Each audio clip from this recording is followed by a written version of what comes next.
The cold stone beneath Rowan's palms was the first sensation that broke through the haze of confusion clouding his mind. He found himself kneeling in the center of the ritual square in the heart of Kalir's capital, surrounded by towering spires that seemed to pierce the very heavens. The air tasted of ancient magic and distant storms, nothing like the familiar sense of his forgotten homeland.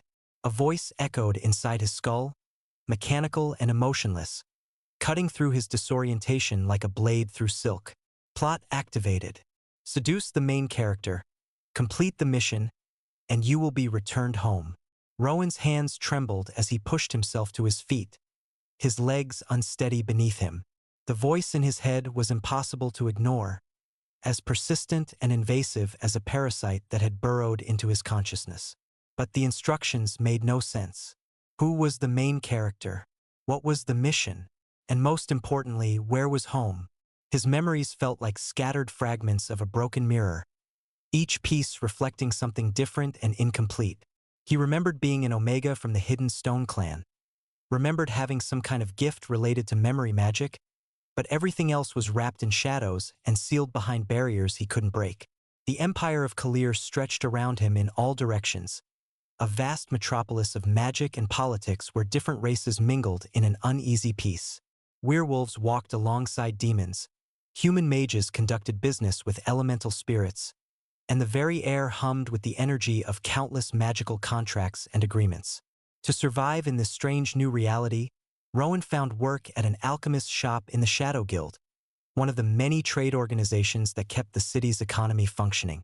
The work was menial but honest, sorting dream dust, cataloging ancient parchments, and helping customers find the specific magical components they needed for their spells and rituals. His employer, Master Thorn, was a gruff human mage who asked few questions and paid fair wages. The old man seemed to sense that Rowan was running from something, but he respected his employee's privacy and never pressed for details about his past. The shop itself was a haven of sorts, filled with the comfortable chaos of organized knowledge. Shelves lined every wall from floor to ceiling, packed with bottles, scrolls, and artifacts from across the known world. The scent of herbs and magical reagents created a complex perfume that Rowan found oddly comforting. His days fell into a routine that helped quiet the insistent voice in his head. Wake before dawn, open the shop, help customers, catalog new arrivals, close at sunset, and return to his small apartment above a bakery 3 blocks away. It was a simple life, but it was his own, or at least it felt like it was. The voice had been mostly quiet for the past few weeks, offering only occasional cryptic comments about staying on track and maintaining narrative tension. Rowan had learned to ignore it as much as possible, focusing instead on the tangible reality of his work and the gradual process of building a new identity in this strange world. But fate, it seemed, had other plans. The night shift at the Shadow Guild was usually peaceful, with only the occasional late-night customer seeking emergency supplies for urgent magical work. Rowan was organizing a shipment of rare crystals when he heard the sound of fighting from the narrow alley behind the shop. The commotion was loud enough to rattle the windows, accompanied by snarls and the distinctive crack of magical energy being unleashed. Against his better judgment, Rowan set down his work and made his way to the back door, peering out into the darkness. What he saw made his breath catch in his throat. A young werewolf, probably no more than 25, was fighting off 3 attackers with a ferocity that was both beautiful and terrifying. His dark hair was matted with blood, his clothes torn and stained, but his pale blue eyes burned with an intensity that seemed to light up the entire alley.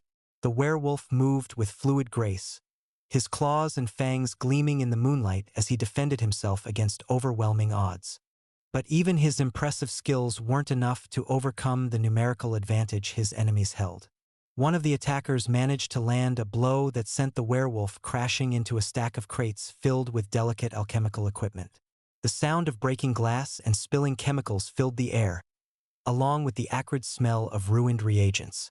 That was when Rowan made a decision that would change everything. "Hey!" he called out, grabbing a staff from the shop's defensive arsenal. "Get away from him!" The attackers turned toward him with expressions of surprise and contempt. They clearly hadn't expected interference from what appeared to be a defenseless Omega. Their mistake gave the werewolf the opening he needed to launch a counterattack that drove them back. The fight was over quickly after that. The combination of the werewolf's renewed assault and Rowan's unexpected intervention was enough to convince the attackers that their target wasn't worth the trouble. They melted away into the shadows, leaving behind only bloodstains and the wreckage of Rowan's employer's property. The werewolf straightened slowly, his wounds already beginning to heal thanks to his enhanced metabolism. He looked at Rowan with those piercing blue eyes, and for a moment, neither of them spoke. "Stay out of it, little one," the werewolf said finally, his voice rough with exhaustion and pain. "This isn't your fight." Rowan gestured at the destroyed crates and scattered alchemical supplies. "You just wrecked a week's worth of inventory. That makes it my business." Something flickered in the werewolf's expression. Surprise, perhaps, or amusement. He reached into his torn jacket and pulled out a damaged amulet, its surface cracked but still glowing with residual magic. "Here," he said, tossing it to Rowan. "That should cover the damages." As soon as Rowan's fingers closed around the amulet, the voice in his head exploded into activity. "Target acquired. This is the hero. Use him, or he will destroy the plot." Rowan stared at the werewolf, his mind racing. This was the main character the voice had been talking about?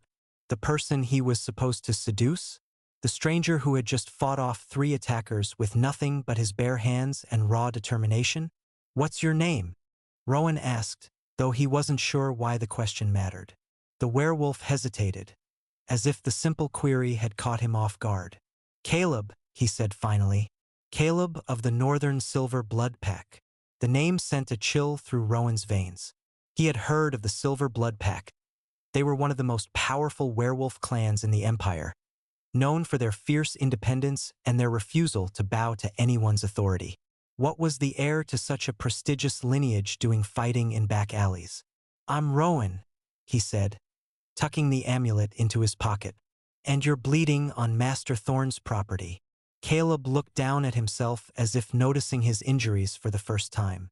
"I'll live," he said dismissively. Wäre Wolves Heal fast.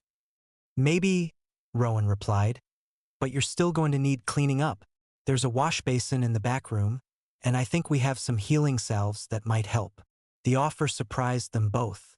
Rowan wasn't sure why he had made it, and Caleb clearly wasn't used to receiving help from strangers. But after a moment's hesitation, the werewolf nodded. "That's kind of you," he said quietly. The next hour was spent in companionable silence as Rowan helped Caleb clean his wounds and apply healing salves to the deeper cuts. The werewolf's skin was warm to the touch, and his presence filled the small back room with a scent that was both wild and oddly comforting. "Why were they after you?" Rowan asked as he worked on a particularly nasty gash on Caleb's forearm. Caleb's expression darkened. "Family politics," he said bitterly. "My father has enemies, and they think hurting me will send him a message. Will it? Probably not. He's never cared much about what happens to me." The pain in Caleb's voice was evident despite his attempt to hide it. Rowan found himself wanting to comfort the werewolf, to offer reassurance that he wasn't alone. But he held back, remembering his own rule about not getting attached to people in the strange reality. When the healing was done, Caleb stood and tested his range of motion. The salves had done their work well, accelerating his natural healing to the point where most of the wounds were already closing. "Thank you," he said, his voice sincere. "I won't forget this. Just try not to get into any more fights in my alley," Rowan replied, attempting to lighten the mood.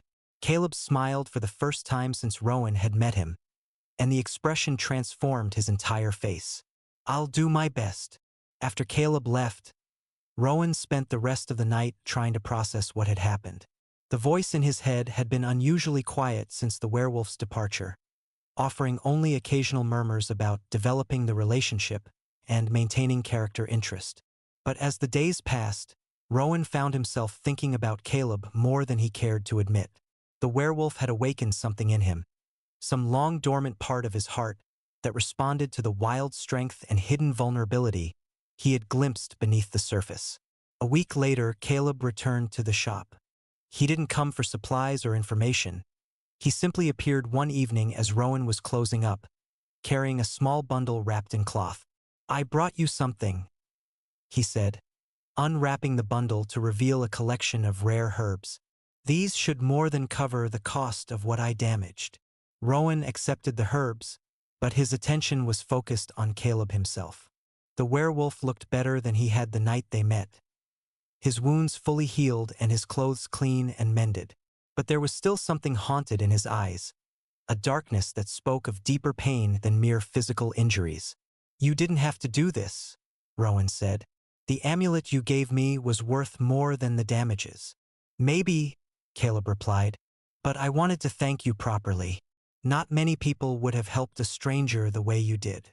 Their conversation was interrupted by the arrival of another customer, a nervous-looking human mage who needed ingredients for a protection spell. Rowan served him quickly, but when he turned back to where Caleb had been standing, the werewolf was gone. This pattern continued for several weeks. Caleb would appear at random times, sometimes bringing damaged items for Rowan to repair, sometimes wounded animals that needed healing, sometimes just standing quietly in the shop as if seeking sanctuary from the world outside. Rowan found himself looking forward to these visits, even though they were unpredictable and often brief. There was something about Caleb's presence that made the mechanical voice in his head quieter, as if the werewolf's proximity somehow interfered with whatever system was trying to control his actions. "Why do you keep coming here?" Rowan asked one evening after Caleb had spent an hour helping him reorganize the herb collection. Caleb was quiet for a long moment, his fingers tracing patterns in the dust on one of the shelves. "You're the only person who looks at me without fear or servility," he said finally. "You don't cringe when I enter a room, and you don't bow your head in submission. You just treat me like a person." "Aren't you a person?" "Sometimes I'm not sure." Caleb's smile was bitter. "When you're born to be the heir of a powerful pack, people see the title before they see you. I've been trained to be an alpha since I could walk, molded into a weapon for my father's political games. But I don't know who I am beneath all that conditioning." Rowan set down the herbs he had been sorting and turned to face Caleb fully. "What do you want to be?" The question seemed to catch the werewolf off guard. He stared at Rowan for a moment, his blue eyes wide with surprise. I don't know," he admitted. "I've never been asked that before." "Then maybe it's time you figured it out." The conversation was interrupted by the arrival of Master Thorn, who had been attending a guild meeting and was returning to check on the shop. The old mage's eyebrows rose when he saw Caleb, but he said nothing beyond a polite greeting. After Caleb left, Thorn approached Rowan with a concerned expression. "Be careful, lad," he said quietly. "That one carries the mark of the cursed alpha. There are those who would see anyone associated with him as a threat." "What does that mean?"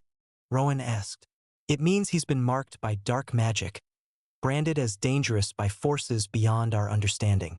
The mark isn't visible to most people, but those with the sight can see it burning in his aura like a black flame." Rowan felt a chill run down his spine. "Is he dangerous?" "Not to you, I think," Thorn said thoughtfully. "But his presence in your life will draw attention from people who won't hesitate to hurt you to get to him. Just be aware of the risks." Despite the warning, Rowan found himself unable to stay away from Caleb. The werewolf's visits became more frequent, and their conversations grew longer and more personal. Caleb spoke of his struggles with his father's expectations, his fear of the dark power that had marked him, and his desperate desire to find a place where he could be himself without fear of judgment. In return, Rowan shared what little he could remember of his own past, his confusion about the voice in his head, and his growing certainty that he was trapped in someone else's story. The voice had been strangely quiet lately, offering only occasional prompts about developing emotional connections and building romantic tension. It was during one of these conversations that Rowan realized he was falling in love with Caleb. The werewolf's combination of strength and vulnerability, his fierce loyalty and hidden gentleness, had captured Rowan's heart in ways he hadn't expected. But he held back from expressing these feelings, uncertain whether they were real or simply part of whatever narrative the voice was trying to force him to follow. The turning point came when Caleb disappeared for several days without warning. Rowan found himself increasingly anxious, checking the shop's windows for any sign of the werewolf's return. When Caleb finally appeared, he was clearly exhausted and bore fresh injuries that spoke of recent battles. "Where have you been?" Rowan asked, not bothering to hide his concern. "Family business," Caleb replied tersely. "My father decided it was time for me to prove myself worthy of the pack's leadership. The trials weren't pleasant." "Are you all right?" Caleb's laugh was harsh and bitter. "I'm alive. That's more than some of the other candidates can say." The pain in his voice was unmistakable, and Rowan felt his heart break for the werewolf's suffering. Without thinking, he reached out and pulled Caleb into an embrace, offering what comfort he could. For a moment, Caleb went rigid with surprise. Then he melted into the embrace, his body shaking with exhaustion and suppressed emotion. They stood there for a long time, holding each other in the quiet sanctuary of the shop. "I thought about you," Caleb whispered against Rowan's shoulder. "During the worst of it, when I thought I might not survive, I thought about coming back here to see you." "I'm glad you did," Rowan replied, his own voice thick with emotion. "I was worried about you. They might have stayed like that indefinitely." But the moment was broken by the arrival of an unexpected visitor. The temperature in the shop dropped noticeably, and shadows began to gather in the corners despite the bright magical lights that illuminated the space. A figure materialized from the darkness, tall, elegant, and unmistakably demonic. His skin was pale as moonlight, his hair silver white, and his eyes were the color of burning amber. Small horns protruded from his temples, and his fingers ended in claws that gleamed like polished obsidian. "Forgive the intrusion," the demon said, his voice carrying the weight of centuries. "I am Lucian of the Burning Plains, keeper of forbidden contracts and archivist of the Memory Palace. I have come seeking one who bears the mark of altered fate." Rowan and Caleb separated, both of them instinctively reaching for defensive positions. The demon's presence was overwhelming, carrying an aura of power that made the air itself feel thick and oppressive. "What do you want?" Caleb growled, his canine teeth extending as his wolf nature responded to the perceived threat. Lucian's gaze fixed on Rowan, and those burning amber eyes seemed to see straight through to his soul. "I want to speak with the one who does not belong to this reality," he said calmly. "The one whose memories have been sealed and whose fate has been rewritten by forces beyond his understanding." The voice in Rowan's head suddenly roared to life, screaming warnings and threats in languages he didn't recognize. The demon's presence seemed to be interfering with whatever system was trying to control him, creating a feedback loop of confusion and panic. "How do you know about that?" Rowan asked, his voice barely above a whisper. "Because I am the keeper of forbidden contracts," Lucian replied. "I can see the magical bindings that have been placed upon you, the seals that block your memories, and the external force that seeks to control your actions. Someone has violated the fundamental laws of reality to bring you here, and I intend to discover why."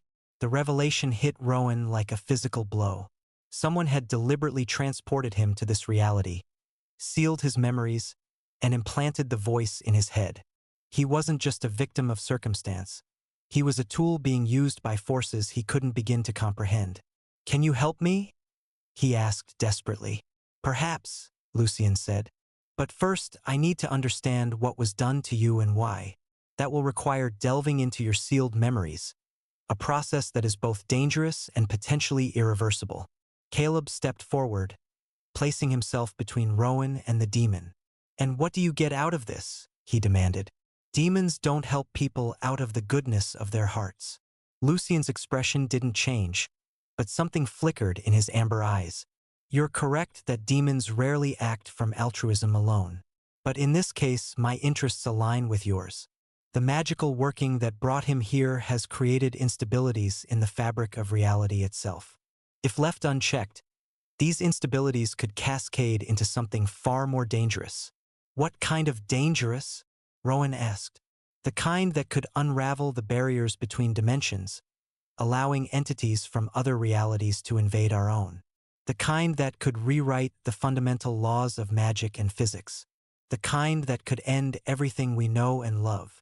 The weight of the demon's words settled over them like a shroud. Rowan had known that his situation was unusual, but he had never imagined that it might pose a threat to reality itself. "What do you need me to do?" he asked. "Come with me to the Memory Palace," Lucian replied. "Allow me to examine the seals and bindings that have been placed upon you. Help me understand what was done and why." The request was reasonable, but Rowan found himself hesitating. There was something about the demon that both attracted and frightened him. Lucian radiated power and knowledge, but there was also a coldness to him that spoke of centuries of emotional detachment. "I'll come too," Caleb said firmly. "If you're going to mess with his mind, I want to be there to make sure you don't hurt him." Lucian's gaze shifted to the werewolf, and for a moment, his expression softened almost imperceptibly. "Your protectiveness is admirable," he said, "but the Memory Palace is not a place for mortals. The psychic energies there could damage an unprepared mind." "Then prepare me," Caleb shot back. "I'm not letting him face this alone." The demon studied Caleb for a long moment, his amber eyes unreadable. "Very well," he said finally, "but understand that what you see in the Memory Palace may change your perception of reality forever. Some knowledge cannot be unknowns." "I understand," Caleb said, though his voice carried a tremor of uncertainty. The journey to the Memory Palace took them through parts of the city that Rowan had never seen before. Lucian led them through twisting alleyways and forgotten passages, down stairs that seemed to descend far deeper than the city's foundations should have allowed. As they walked, the demon explained more about the nature of reality and the forces that governed it. Magic, he told them, was not simply a tool for manipulating the physical world. It was the fundamental force that held all realities together, creating the barriers that kept different dimensions separate and stable. "When someone tampers with the basic structure of reality," Lucian said, "they risk creating tears in the fabric of existence itself. These tears can allow entities from other dimensions to cross over, bringing with them energies and influences that our reality was never meant to contain." "And you think that's what happened to me?" Rowan asked. "I think someone very powerful and very desperate violated every law of magic and physics to bring you here," Lucian replied. "The question is why they considered it worth the risk." The Memory Palace, when they finally reached it, was unlike anything Rowan had imagined. It appeared to be a vast library that existed in multiple dimensions simultaneously, its shelves stretching into infinity and containing books that seemed to be written in languages of pure thought. The psychic energy in the palace was overwhelming, pressing against Rowan's mind like a physical weight. He could feel his sealed memories stirring, responding to the magical resonance of the place. Beside him, Caleb stumbled, his enhanced senses struggling to process the flood of information. "Focus on my voice," Lucian instructed, his own psychic shields extending to protect both of them. "Do not try to read the books or examine the artifacts. Simply allow me to guide you to the examination chamber." The chamber itself was a small, circular room at the heart of the palace.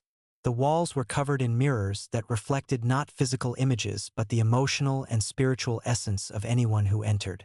As Rowan stepped inside, he saw himself reflected in ways that were both beautiful and terrifying. In one mirror, he appeared as he truly was, a young Omega with silver blue hair and eyes that held depths of sadness and longing. In another, he was surrounded by shadows and chains, his true nature hidden behind layers of magical compulsion. In a third, he blazed with power that seemed to stretch across multiple realities. "Lie down on the examination table," Lucian instructed, his voice taking on a clinical tone. "I'm going to begin probing the seals on your memories. This may be uncomfortable." Rowan lay down on the smooth crystal surface, his heart pounding with anxiety. Caleb took his hand, offering what comfort he could. The werewolf's touch was warm and reassuring, anchoring Rowan to the present moment. Lucian placed his hands on either side of Rowan's head, his claws carefully positioned to avoid injury. The demon's touch was surprisingly gentle, but the power that flowed through it was overwhelming. "I can see the first seal," Lucian murmured, his voice distant and clinical. It's incredibly sophisticated, designed to not just block memories but to prevent you from even realizing they're missing. The magical signature is unlike anything I've encountered before. Pain lanced through Rowan's skull as the demon's power pressed against the magical barriers in his mind. Images began to flash behind his eyelids. Fragments of a life he had forgotten, pieces of an identity that had been stolen from him. He saw himself as a child, playing with other Omega children in a sunlit meadow. He saw himself as a teenager, discovering his gift for memory magic under the tutelage of a kind elderly woman. He saw himself as a young adult, working as a scholar and healer in a community that valued his unique abilities. And then he saw the darkness, a terrible force that had swept through his world, destroying everything he had ever known and loved. He saw himself making a desperate bargain with entities from another reality, trading his memories and his freedom for the chance to save others. "The second seal is breaking," Lucian announced, his voice tight with strain. "This one is tied to your emotional responses. Someone wanted to ensure that you couldn't form deep attachments in this reality." More images flooded Rowan's mind, memories of loss and grief so profound that they threatened to shatter his sanity. He saw the faces of people he had loved and lost, felt the weight of responsibilities he had failed to fulfill, experienced the crushing loneliness of being the last survivor of his world. But alongside the pain came understanding. He remembered now why he had made the bargain that brought him here. His reality had been dying, consumed by an entity that fed on the life force of entire worlds. The only way to save what remained was to find a powerful enough hero in another reality, someone who could return to his world and defeat the darkness. "The third seal," Lucian said, his voice now strained with effort. "This one is the most complex. It's tied to your magical abilities and your sense of purpose. Breaking it will restore your full power, but it will also activate whatever compulsion was placed upon you."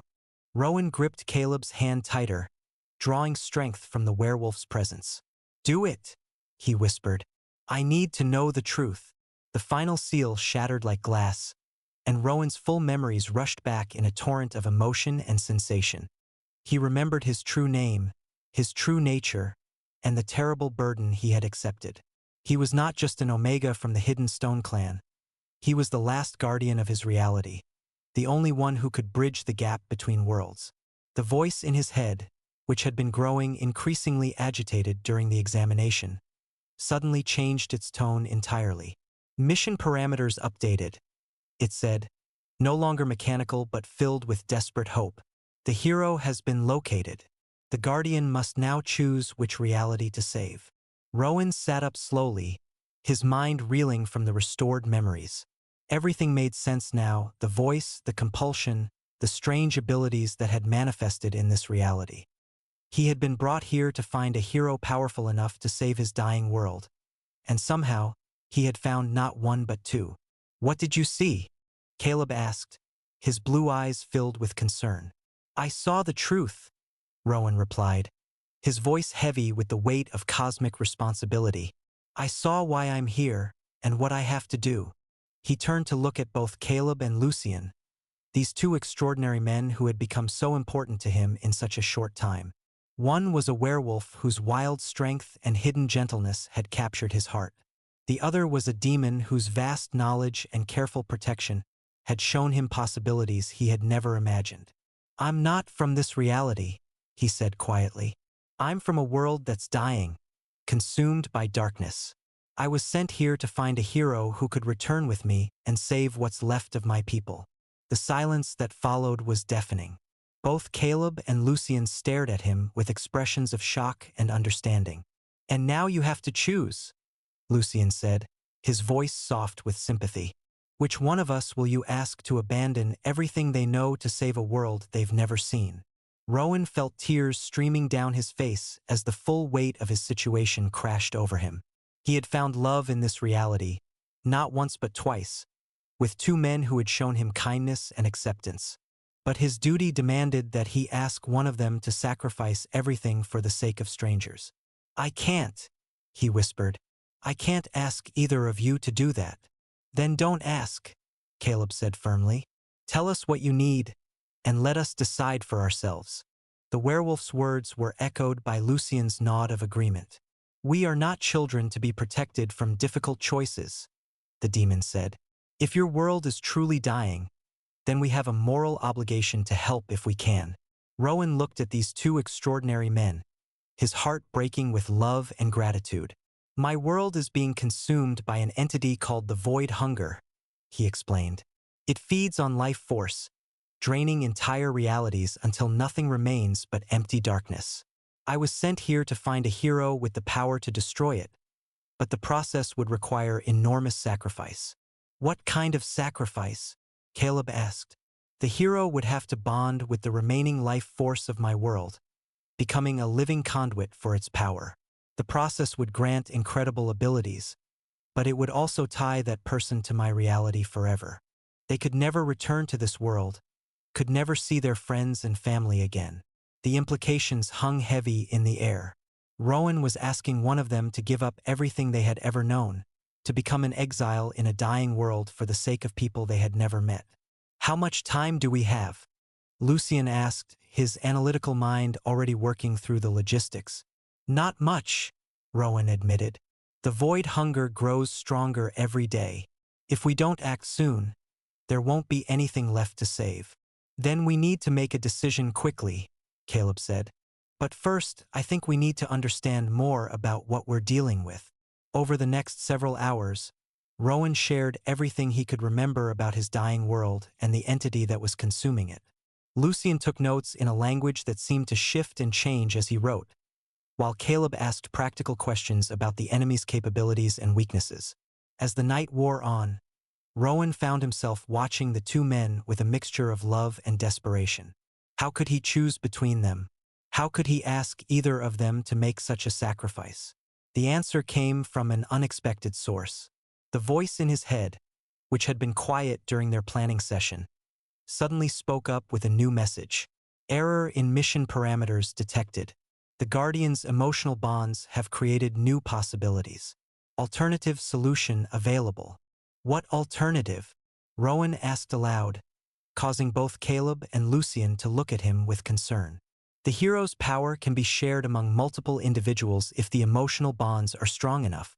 3 bonded souls can accomplish what one cannot. The implications of the voice's words hit Rowan like a physical blow. If the 3 of them could somehow bond their souls together, they might be able to face the void hunger as a unified force. But such a bonding would require a level of trust and commitment that went beyond anything he had ever experienced. What did it say? Caleb asked. Rowan explained the voice's message, watching as understanding dawned in both men's eyes. The idea of soul bonding was not foreign to their cultures. Werewolves had pack bonds, and demons had contract magic. But the level of integration required would be unprecedented.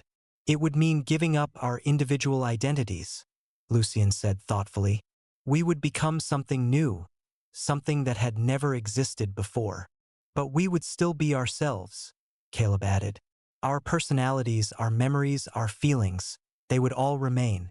We would just be more. Rowan felt a surge of hope mixed with terror. The solution offered by the voice was both miraculous and terrifying. If it worked, they could save his world without any of them having to sacrifice their connection to this reality. But if it failed, they would all be lost in the attempt. We need to discuss this properly, he said. All of us together, with full knowledge of what we're committing to. They spent the rest of the night in deep conversation, exploring the implications of the soul bonding and what it would mean for their individual lives and their relationships with each other. The process would be irreversible, creating a permanent connection between them that would transcend death itself. As dawn approached, they had reached a unanimous decision. The bond between them was already strong enough to support the magical working required.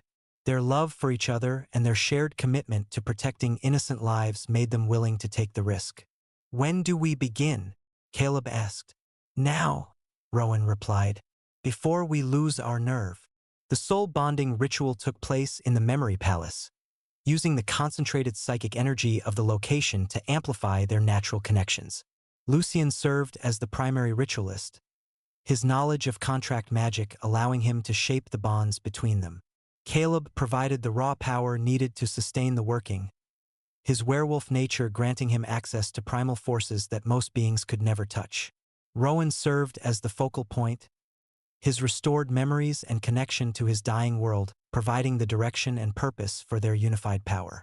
As the ritual progressed, he felt the barriers between their individual consciousnesses begin to dissolve. The experience was indescribable. He could feel Caleb's wild strength and fierce protectiveness, could sense Lucien's vast knowledge and careful control. Their emotions, their thoughts, their very souls began to merge into something greater than the sum of their parts. When the ritual was complete, they were still themselves, but they were also something new.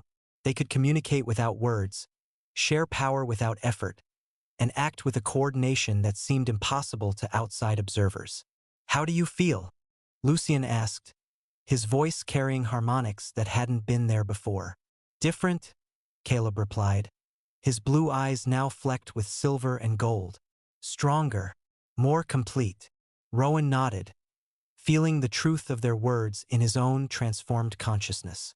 The bonding had worked, creating a connection between them that transcended the boundaries of individual identity while still preserving their unique personalities. "Now comes the hard part," he said. "We have to open a gateway to my world and face the void hunger." The process of creating an interdimensional gateway was complex and dangerous, requiring precise calculations and enormous amounts of power. With their souls bonded, they were able to work together with an efficiency that would have been impossible as individuals. Lucien provided the theoretical framework, his knowledge of dimensional magic allowing him to map the route between realities. Caleb supplied the raw power needed to tear open the fabric of spacetime, his werewolf nature granting him access to primal forces that most beings could never touch. Rowan served as the anchor, his connection to his dying world providing the destination coordinates. As the gateway began to form, they could feel the presence of the void hunger pressing against the barriers between worlds. The entity was aware of their efforts and was doing everything in its power to prevent them from succeeding. "It's fighting us?" Caleb growled, his canine teeth extending as his wolf nature responded to the threat. "Let it fight," Lucien replied, his amber eyes blazing with determination. "We are stronger together than it could ever be alone." The battle for control of the gateway was fierce but brief. The void hunger's power was vast, but it was also diffuse, spread thin across multiple realities. The focused will of three bonded souls was more than enough to overcome its resistance. As the gateway stabilized, they could see through to Rowan's dying world. The landscape was barren and twisted, drained of life and color by the entity's feeding. But there were still pockets of resistance, small communities of survivors who had managed to hide from the void hunger's attention. "Are you ready?" Rowan asked, looking at his bonded partners. "We're ready," they replied in unison, their voices harmonizing in ways that made the air itself sing with power. The transition between worlds was disorienting, like stepping from one dream into another. The air in Rowan's reality tasted of ash and despair, but there was also something else. Hope, carried on the wind like a promise of better days to come.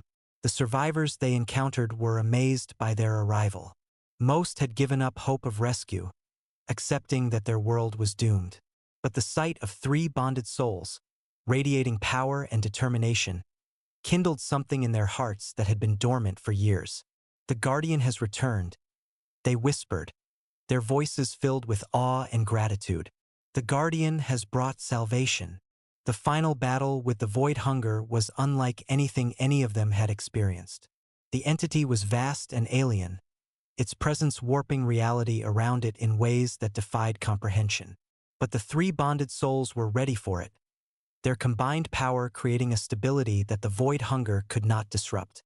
Caleb's wild strength gave them the power to strike at the entity's core, his werewolf nature allowing him to tear through its defenses with primal fury. Lucien's vast knowledge provided the strategy and precision needed to target its weaknesses, his demonic nature granting him insights into the entity's alien psychology. Rowan's connection to his world's remaining life force gave them the anchor they needed to prevent the void hunger from simply fleeing to another reality. The battle raged for what felt like hours, But eventually, their combined efforts began to tell. The void hunger's form began to waver and dissolve, its power draining away like water through a broken dam. "It's working," Rowan breathed, hardly daring to believe it. "Don't celebrate yet," Lucien warned. "Entities like this rarely die easily. It may have one last desperate gambit." The demon's words proved prophetic. As the void hunger's death throes began, it attempted to drag all three of them into oblivion with it. The entity's final attack was designed to sever the bonds between their souls, leaving them isolated and vulnerable. But the love they shared was stronger than the void hunger's hatred. Their bond, forged in trust and tempered by sacrifice, proved unbreakable. The entity's attack only served to strengthen their connection, making them more unified than ever before. When the void hunger finally died, its passing was marked by a sound like the universe itself sighing in relief. The twisted landscape of Rowan's world began to heal, color returning to the sky and life returning to the barren earth. "We did it," Caleb said, his voice filled with wonder. "We actually did it." The celebration that followed was both joyous and bittersweet. They had saved Rowan's world, but at the cost of their old lives. They could never return to the reality they had left behind, could never see their friends and family again. But as they stood together watching the sun rise over a world reborn, they knew that they had made the right choice. They had each other, and they had the satisfaction of knowing that their sacrifice had saved countless lives. The voice in Rowan's head, which had been silent since the battle ended, spoke one final time. "Mission completed. The Guardian is free to choose his own path." And for the first time since his arrival in that strange other reality, Rowan smiled at the voice's words. He had completed his mission, saved his world, and found love beyond anything he had ever imagined. The future was uncertain, but it was theirs to write. As the years passed, they built a new life together in the healing world. Rowan used his restored memories to help rebuild the communities that had been devastated by the void hunger. Caleb's strength and leadership abilities made him a natural protector of the vulnerable. Lucien's vast knowledge proved invaluable in developing new magical techniques to prevent similar disasters. But perhaps most importantly, they had each other. Their soul bond had evolved over time, becoming not just a source of power but a foundation for a love that transcended the boundaries of individual identity. They were three separate people, but they were also one unified being, complete in ways that none of them could have achieved alone. The pregnancy came as a surprise to all of them. Rowan had never expected to be able to conceive, given his Omega nature and the unusual circumstances of their bonding. But the magic that had transformed them had apparently made the impossible possible. "How is this even happening?" Caleb asked, his hand resting protectively on Rowan's still flat stomach. "The soul bond," Lucien explained, his analytical mind working through the implications. "It's created a magical resonance between us that transcends physical limitations. The child will carry the essence of all three of us." The pregnancy was unlike anything described in medical texts. Rowan's body was sustained by the combined life force of all three bondmates, allowing him to carry a child that was truly the product of their unified love. The baby moved in response to all three of their voices, seemed to draw strength from their shared emotions, and radiated a magical signature that was uniquely its own. "What should we name him?" Rowan asked as they felt the baby's first strong kicks. "Ash," Caleb said without hesitation. "From the ashes of the old world, we've built something new. From the ashes of our old lives, we've found our true purpose." Lucien nodded his agreement. "Ash it is, a name that speaks of transformation and renewal." The birth was attended by members of all the surviving communities, each group contributing their own blessings and traditions to welcome the child. The baby was born during a total eclipse, when the boundaries between different types of magic were at their thinnest. Ash was perfect in every way, a child who carried the best qualities of all three of his fathers. He had Rowan's silver blue hair and empathic abilities, Caleb's blue eyes and fierce protective instincts, and Lucien's amber flex and analytical mind. But more than that, he had something entirely his own, a gift for bringing hope to those who had lost it. As they held their son for the first time, surrounded by the community they had helped to build. Rowan felt a deep sense of completion. The voice in his head was gone, its mission finally complete. The system that had controlled his actions had been replaced by something far more powerful. The freedom to choose his own path, his own love, his own future. No more missions, he whispered to his bondmates. No more voices telling us what to do. Just us, and the life we've built together. Just us, Caleb agreed, his arms encompassing both Rowan and their newborn son. Just us, Lucian echoed, his usually reserved demeanor softened by overwhelming love. And in that moment, surrounded by the people they loved most, they knew that they had found something worth every sacrifice, every risk, every moment of uncertainty. They had found home, not in a place but in each other, and no force in any reality could ever take that away from them. But their peaceful existence was about to face new challenges that would test the strength of their bond in ways they had never imagined. As Ash grew from infant to toddler, his unique nature began to manifest in ways that were both miraculous and concerning. The child's first word wasn't mama or dada, as might be expected, but rather bridge spoken in a language that predated all known civilizations. His first independent steps carried him not just across the room, but briefly into another dimension before his fathers could react and pull him back.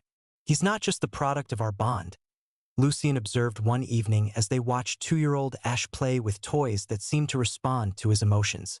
He's something entirely new, a being who exists simultaneously in multiple realities. The implications were staggering. Ash wasn't bound by the same dimensional limitations that constrained other beings. He could see through the barriers between worlds, communicate with entities from other realities, and manipulate the very fabric of space-time with the innocent curiosity of a child. Is that dangerous? Caleb asked, his protective instincts immediately aroused. Not dangerous, Rowan said thoughtfully, watching as Ash made a flower bloom by touching it with his tiny finger. But incredibly powerful. We need to make sure he learns to control his abilities before they control him.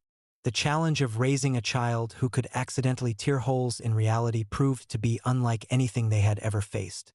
Traditional parenting methods were useless when dealing with a toddler who could teleport across continents when upset or accidentally summon creatures from other dimensions during temper tantrums. It was during one such incident that they encountered their first major crisis. 3-year-old Ash had been playing in the garden when he became frustrated with a puzzle that wouldn't fit together properly. His emotional outburst created a dimensional rift that allowed something through from another reality, something that definitely didn't belong in their world. The creature was beautiful in an alien way, with crystalline skin that reflected light in impossible patterns and eyes that held the depth of distant galaxies. But its very presence began to corrupt the local environment, causing plants to wither and the air itself to shimmer with unstable energy. What is it? Caleb demanded, positioning himself between the creature and his family. A void remnant, Lucian said grimly, his amber eyes blazing with recognition. A fragment of the entity we destroyed, seeking to reconstitute itself in a new reality. The creature's attention fixed on Ash, who was staring at it with the fearless curiosity of a child. Bridge child. It spoke in a voice like breaking glass. You have opened the way. Now I shall feast on this reality as I feasted on countless others. The threat to their son triggered something primal in all 3 fathers. Their soul bond flared to life, creating a barrier of pure protective energy around Ash. But the void remnant was persistent, pressing against their defenses with relentless hunger. It's too strong, Rowan gasped, feeling his energy drain as he fought to maintain the barrier. We can't hold it back forever. That was when Ash stepped forward, his small hand reaching out toward the creature. You're sad, he said simply. You're hungry because you're lonely. The void remnant paused, its alien features shifting in what might have been confusion. I am hunger itself, it replied. I know nothing of loneliness or sadness. Yes, you do, Ash insisted, his child's empathy cutting through the creature's defenses. You're scared because you don't know how to be friends with anyone. But I can teach you. What followed was perhaps the most remarkable demonstration of power that any of them had ever witnessed. Ash, barely old enough to form complete sentences, began to teach the void remnant how to exist without consuming everything around it. He showed it how to draw sustenance from positive emotions instead of devouring life force, how to create rather than destroy, how to build connections instead of severing them. The transformation was gradual but undeniable. The creature's crystalline skin began to emit warm light instead of cold hunger. Its eyes developed the capacity for warmth and curiosity. Most remarkably, it began to contribute to the local ecosystem instead of corrupting it, helping plants grow and purifying the air with its presence. "How did you know how to do that?" Rowan asked his son after the crisis had passed. Ash tilted his head thoughtfully, his expression far too wise for his young age. "It wasn't hard," he said. "It just needed someone to show it how to be different. Everyone can change if they want to." The incident with the Void Remnant marked the beginning of a new chapter in their lives. Word spread throughout the recovering communities about the Bridge Child who could transform even the most dangerous entities through compassion and understanding. Soon, they were receiving requests for help from across the reborn world. Some came seeking healing for injuries that couldn't be mended by conventional medicine. Others brought conflicts that seemed impossible to resolve. A few arrived with creatures or entities that had been displaced by the reality storms that sometimes still swept through their world. Ash approached each challenge with the same innocent wisdom that had transformed the Void Remnant. He had an uncanny ability to see through to the heart of any problem, to understand the real needs and fears that drove seemingly irrational behavior. "He's becoming a legend," Caleb observed one evening as they watched Ash play with a group of children from various surviving communities. "People are starting to call him the Bridge Walker, the one who can heal any wound and solve any problem." "That's a heavy burden for such a young child," Lucian said, his voice tinged with concern.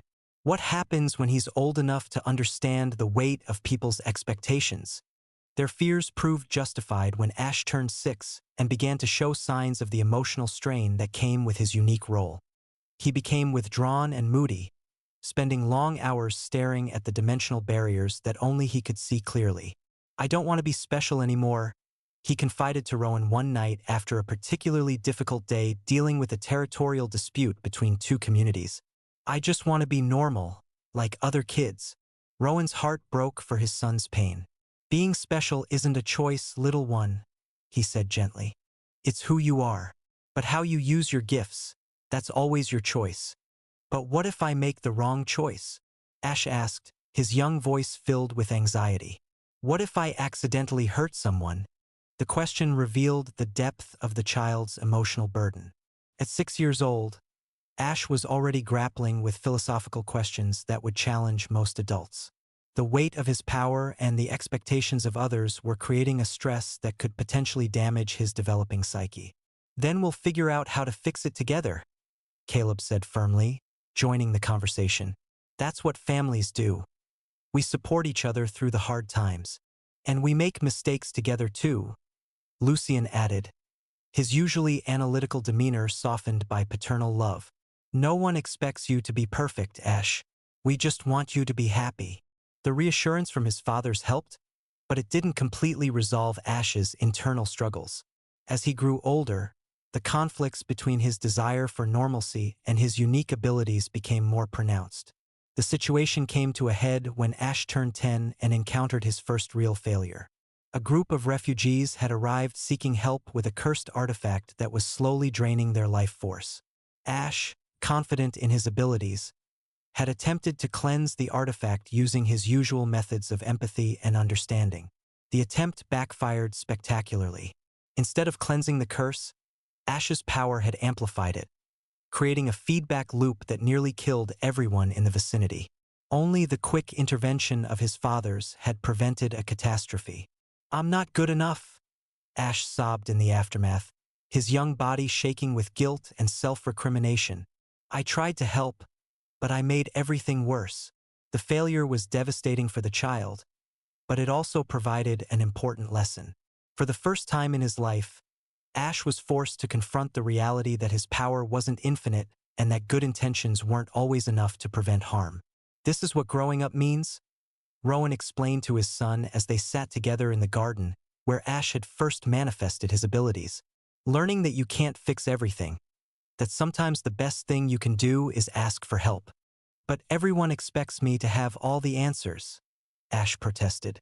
They look at me like I'm supposed to solve all their problems. Then maybe it's time to change those expectations, Lucian suggested. Your power is incredible, but you're still a child. You deserve to have a childhood, to make mistakes, to learn and grow without the weight of the world on your shoulders. The conversation led to a family decision that would reshape their approach to Ash's role in their community.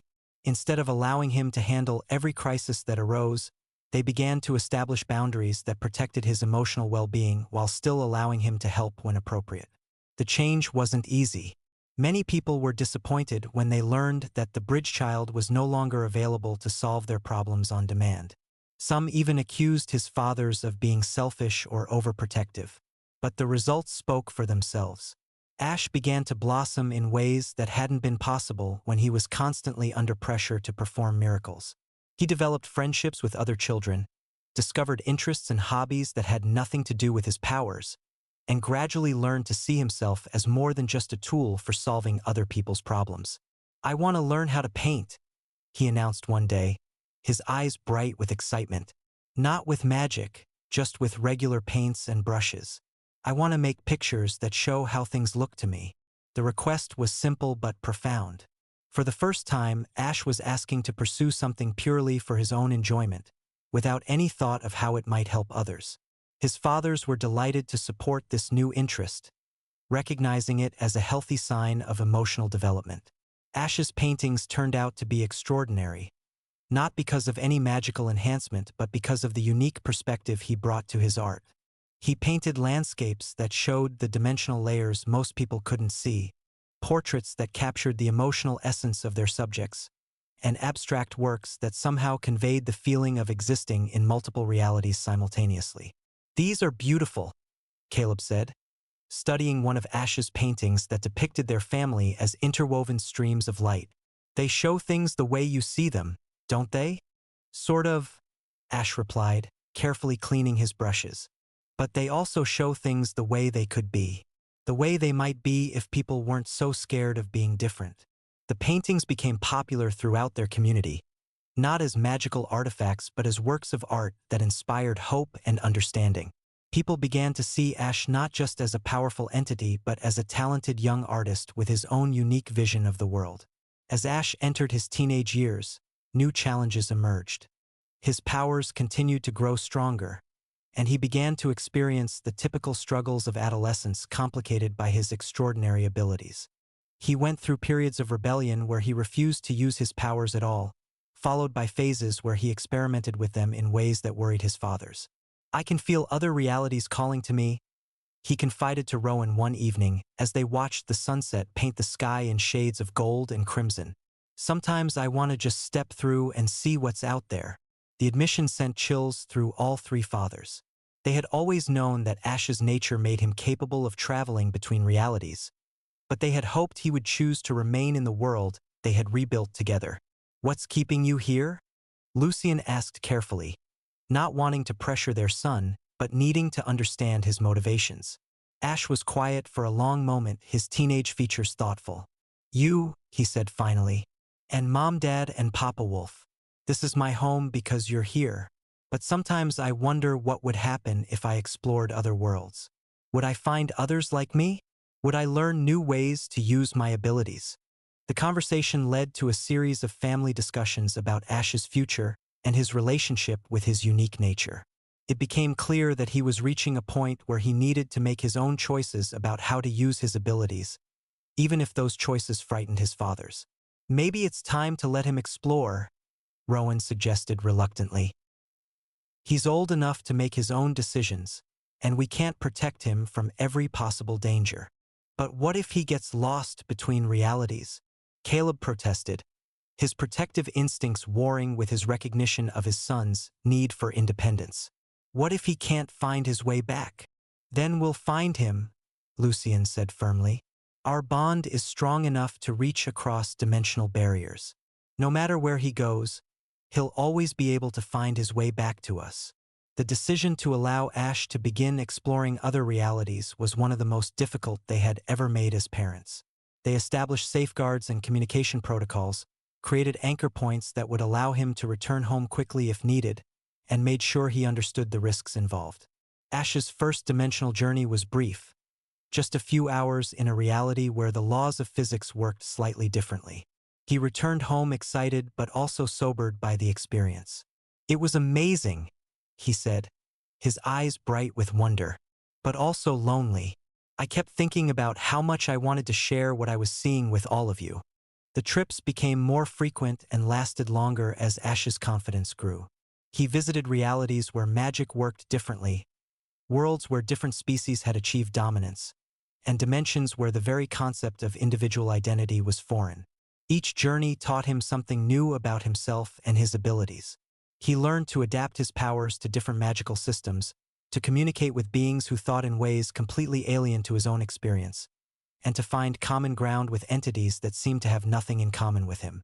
But perhaps most importantly, he learned to appreciate the unique nature of his home reality and the family that had raised him. No matter how amazing the other worlds were, none of them contained the deep emotional connections that made life truly meaningful. "I understand now why you chose each other," he told his fathers one evening after returning from a particularly long journey. "It's not just about power or compatibility. It's about finding people who make you want to be the best version of yourself." The observation was mature beyond his years, and it filled his fathers with pride. Ash was growing into a remarkable young man, one who understood both the scope of his abilities and the importance of using them wisely. As Ash approached his 18th birthday, the question of his future became more pressing. Would he continue to live in their reality, using his abilities to help their community? Would he become a permanent dimensional traveler, serving as a bridge between worlds? Or would he choose an entirely different path? The answer came in the form of a visitor from another reality, a young man named Marcus who appeared in their garden one morning, bloody and exhausted from his journey between worlds. "Please," he gasped, falling to his knees before collapsing entirely. "I need to find the bridge walker. My world is dying." Marcus's story was heartbreakingly familiar. His reality was being consumed by an entity similar to the void hunger, but this one was more subtle and insidious. Instead of draining life force directly, it was corrupting the connections between beings, turning love into hatred and hope into despair. "The entity feeds on broken bonds," Marcus explained once he had recovered enough to speak coherently. "It turns friends against each other, lovers into enemies, families into strangers. Our world is tearing itself apart from the inside out."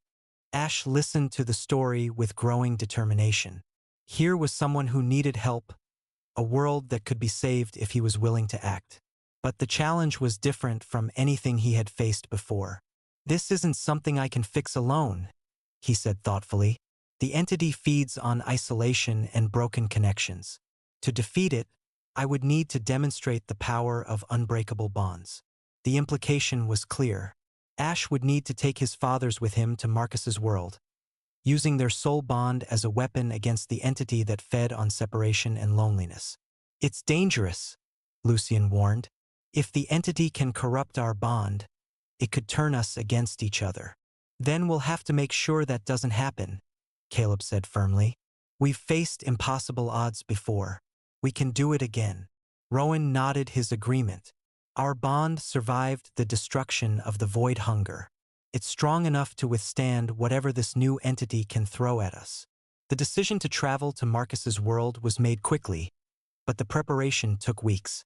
They needed to understand the nature of the entity they would be facing, develop strategies for protecting their bond from corruption, and establish contingency plans in case things went wrong. Marcus proved to be an invaluable ally in this process. His knowledge of his world's culture and the entity's methods of operation provided crucial insights into how they might approach the problem. "The entity is subtle," he explained. "It doesn't attack directly. Instead, it whispers doubts and fears into people's minds, making them question the motivations of those they love. It turns trust into suspicion, compassion into cruelty. Then we'll have to be very careful about maintaining our mental defenses," Lucian said. The slightest doubt or fear could give it an opening to exploit. The journey to Marcus's world was Ash's most challenging dimensional travel yet. He had to transport not just himself but 3 other people across the barriers between realities while maintaining the stability of their soul bond. The process was exhausting, requiring every ounce of his power and concentration. When they arrived, they found a world that was beautiful but deeply broken. The landscape was pristine, the cities were architecturally magnificent, but the people were hollow-eyed and distant. They walked through life like sleepwalkers, going through the motions of existence without any real connection to each other. "It's worse than I expected," Marcus said sadly. "The entity's influence has spread even further since I left." The task of healing an entire world seemed impossible, but Ash had learned not to be intimidated by the scale of a challenge. He began with small steps, reaching out to individuals who showed signs of fighting against the entity's influence. His first success came with a young couple who had been torn apart by the entity's whispers. They had loved each other deeply, but the corruption had filled their minds with doubts and suspicions until they could barely stand to be in the same room. Ash approached them not with power but with simple compassion. He listened to their fears, helped them understand how the entity had manipulated their emotions, and showed them how to rebuild the trust that had been damaged. "Love isn't just a feeling," he explained to them. "It's a choice you make every day. The entity can make you forget why you made that choice, but it can't change the fact that you did make it." The couple's reconciliation created a ripple effect throughout their community. Other people began to remember what it felt like to trust and care for each other. The entity's influence started to weaken as more and more bonds were restored. But the entity wasn't passive in the face of this resistance. It launched a direct assault on Ash and his fathers, trying to corrupt their soul bond and turn them against each other. The attack was insidious and brutal. Whispers filled their minds, dredging up old fears and insecurities. Rowan found himself doubting whether Caleb and Lucian truly loved him or were simply bound to him by magical compulsion. Caleb began to suspect that his partners saw him as nothing more than a source of raw power. Lucian started to believe that his demonic nature made him fundamentally incompatible with the others. For a terrifying moment, it seemed like the entity might succeed in breaking their bond. The 3 men stood facing each other with expressions of suspicion and hurt, their connection flickering like a candle in a hurricane. It was Ash who saved them. Drawing on everything he had learned about the power of love and choice, he reached out through their bond and reminded them of the truth. "You chose each other," he said, his voice carrying the weight of absolute certainty. "Not because you had to, not because magic forced you to, but because you wanted to. That choice is stronger than any corruption, any doubt, any fear." The reminder was like a beacon in the darkness. The 3 men reached for each other, their bond flaring back to life with renewed strength. The entity's attack recoiled, its whispers drowned out by the harmony of their reconnected souls. "Thank you," Rowan whispered, pulling both Caleb and Lucian close.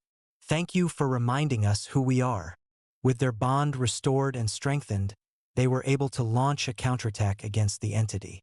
Using their connection as a focal point, they began to spread waves of healing energy throughout Marcus's world. The process was slow and exhausting, requiring them to touch the hearts and minds of millions of people. But gradually, the entity's influence began to fade. People remembered how to love, how to trust, how to care for each other. The final confrontation with the entity was anticlimactic. Faced with a world where genuine connections had been restored, where love was stronger than fear, the creature simply faded away. It couldn't exist in an environment where its food source, broken bonds and isolation, had been eliminated. "It's over," Marcus said, tears streaming down his face as he watched his world come back to life. "The nightmare is finally over." The celebration that followed was unlike anything any of them had experienced. An entire world rejoiced in the restoration of love and connection. Families reunited, friends reconciled, and communities that had been torn apart by suspicion and fear came together in harmony. "We should go home," Caleb said after several days of celebration. "Our own world needs us too." Ash nodded, but there was something thoughtful in his expression. I've been thinking about that, he said, about what home means and what my purpose is. His fathers waited patiently for him to continue, sensing that he was working through something important. I think my purpose isn't to stay in one world, Ash said finally. I think I'm meant to travel between realities, helping wherever I'm needed. But I also think I need to do it as part of our family, not as a lone hero. The proposal was both exciting and terrifying. It would mean leaving their comfortable life in their restored world, becoming permanent travelers between realities. But it would also mean staying together as a family while using their unique abilities to help others. Are you sure that's what you want? Rowan asked. It would mean giving up the stability and peace we've built. Peace isn't about staying in one place, Ash replied.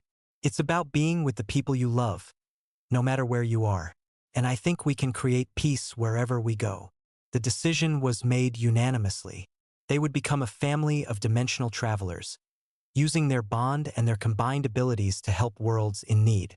Marcus chose to join them, his own experiences making him valuable as a guide and ally. Their first official mission took them to a reality where the barriers between life and death had been damaged, creating a world where the living and the dead couldn't find peace. Their second brought them to a dimension where time flowed backward, trapping its inhabitants in cycles of regret and lost opportunities. Each world they visited taught them something new about love, loss, hope, and healing. They learned that the problems facing different realities were surprisingly similar. Beings everywhere struggled with loneliness, fear, and the challenge of connecting with others despite their differences. We're not just fixing broken worlds, Lucian observed after they had successfully resolved their 10th crisis. We're learning what it means to be truly alive. And we're teaching others the same thing, Caleb added. Every world we visit becomes a little bit better at loving and caring for each other. Ash, now a confident young man of 22, had grown into his role as the family's primary diplomat and healer. His powers had evolved beyond simple dimensional travel to encompass a deep understanding of the emotional and spiritual bonds that connected all living beings. I've been thinking about something, he said one evening as they camped between realities in a space that existed nowhere and everywhere simultaneously, about what makes us different from the entities we fight. What's that? Rowan asked, settling down beside his son. They're all about consuming, taking, using others for their own purposes, Ash explained. But we're about giving, sharing, helping others become the best versions of themselves. That's what love really is. It's not about what you can get from someone, but what you can give to them. The insight was profound in its simplicity. Their family had become a force for positive change not because of their incredible powers, but because of their commitment to lifting others up instead of tearing them down. As the years passed, their reputation grew throughout the multiverse. They became known as the Bondbreakers, the family that could heal any division and restore any connection. But they also became known for their compassion, their willingness to see the good in even the most corrupted beings. We've built something beautiful, Rowan said one night as they watched the stars whirl overhead in a reality where the constellations told stories of love and loss. Not just our family, but the network of healed worlds we've left behind. And it's still growing, Marcus added. He had become like a fourth member of their family, his own abilities complementing theirs in ways that made their missions more effective. Every world we heal becomes a beacon for others, showing them that change is possible. The conversation was interrupted by the arrival of a new visitor, a young woman from a reality where gender roles were completely different from what they were used to. She brought news of a crisis that would test their abilities in ways they had never imagined. The destroyer has awakened, she said urgently. It's not like the other entities you've faced. This one doesn't just consume or corrupt. It unmakes things entirely, removing them from existence as if they had never been. The threat was unlike anything they had encountered before. An entity that could simply erase things from reality posed a danger not just to individual worlds but to the entire multiverse itself. We have to stop it, Ash said without hesitation. Whatever it takes. The battle against the destroyer would be their greatest challenge yet, but they faced it as they had faced every other crisis. Together, bound by love that transcended the boundaries of individual identity, ready to sacrifice everything to protect the countless worlds that depended on their protection. The system had brought them together, but love had made them unstoppable. And as long as they had each other, no force in any reality could stand against them. The war against the destroyer raged across multiple realities, each battle more desperate than the last. But in the end, it was not their power that saved the multiverse. It was their unwavering commitment to each other, and to the principle that love was stronger than any force of destruction. They had become more than just a family. They had become a symbol of hope, proof that connection and compassion could triumph over even the most impossible odds. And that was the most powerful magic of all.